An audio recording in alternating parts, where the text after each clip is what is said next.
शिव महापुराण कहती है, यह शिव महापुराण की कथा जब भी सुने तब सुंदर सुपात्र ब्राह्मण से इसका मुहूर्त अवश्य निकलवाना चाहिए।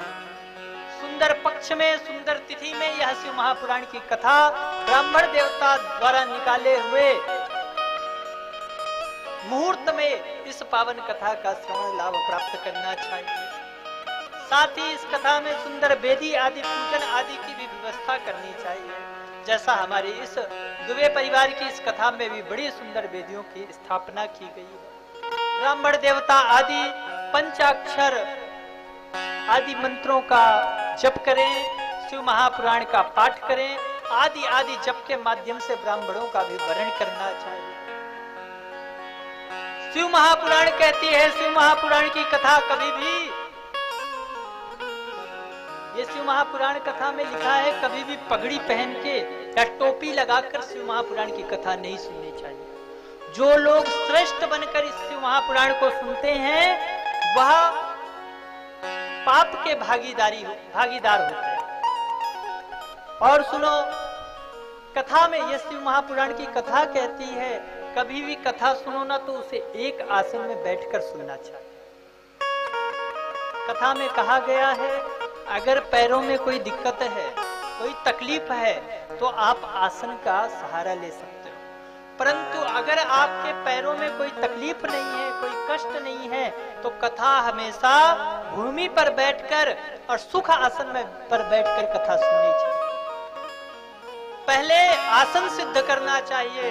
गुरुजन तो यहाँ तक कहते हैं, जिस स्थान में बैठकर कथा सुननी चाहिए वह स्थान सिद्ध हो जाता है और प्रतिदिन उसी स्थान पर बैठकर कथा श्रवण करना चाहिए। इससे आसन सिद्ध होता है। कथा सुनने की विधि क्या है? पहले आसन को जीतो, जितासनो जित संगो जितेंद्र। जित आसन को पहले, सबसे पहले आसन को जीतो, फिर संग को जीतो। आसन को जीतोगे, आपकी यह शरीर सुख देने लगेगा। शरीर के जो यह घुटने हैं, शरीर जब सुख देगा तो आप संग कर पाओगे। जितासनो जित संगो, जब आप संग को जीतोगे तो ज्ञान प्राप्त होगा। जब आप इस संग को जीतोगे तब आपकी इंद्रियां पुष्ट होंगी। यह जो ज्ञान इंद्रियां हैं, कर्म इंद्रियां हैं, यह सबकी सब इंद्रियां हमारे वश में होंगी। तो सबसे पहले आसन सिद्ध करो, जितेंद्रिय बनो। उसके बाद शिव महापुराण कहती है कि इस कथा को सुनो तो कैसे सुनो? घी पीकर 7 दिन तक कथा सुनो। कथा में 7 दिन तक केवल घी पीकर कथा सुनना चाहिए। क्या करें दुबे जी? कल से भंडारा बंद, घी मंगवाए। तो क्या घी पीकर कथा सुन सकते हैं? बोले सुन तो सकते हैं, परंतु आज के समय में हमारा शरीर उतना पुष्ट नहीं है कि हम घी पीकर कथा सुन सकें। तो क्या करें? बोले फलाहार करें, फलाहार करके कथा सुन। संत जन कहते हैं, महाराज फलाहार की बात आपने कह दिया, महीने में 2 एकादशी आती है, 15 दिन में 1 एकादशी आती है। बड़े बुजुर्गों की बात मानकर एकादशी व्रत करना पड़ता है। और एकादशी काहे की? नाम की एकादशी रह गई है। एकादशी के दिन तो बड़े अच्छे अच्छे पकवान बनते हैं, मन करता है भाई रोज एकादशी ही रहे। एक एकादशी के व्रत में इतने सारे पकवानों को खाने के बाद भी, व्रत करने के बाद दूसरे दिन जब प्रातःकालीन द्वादशी हुई तो सबसे पहले चेहरा उस चद्दर से बाद में निकालेंगे। पहले बोलेंगे सुनती हो चाय जल्दी बना देना। पत्नी ने पूछ लिया क्यों? अरे तुम्हें पता नहीं कल हमने एकादशी की थी।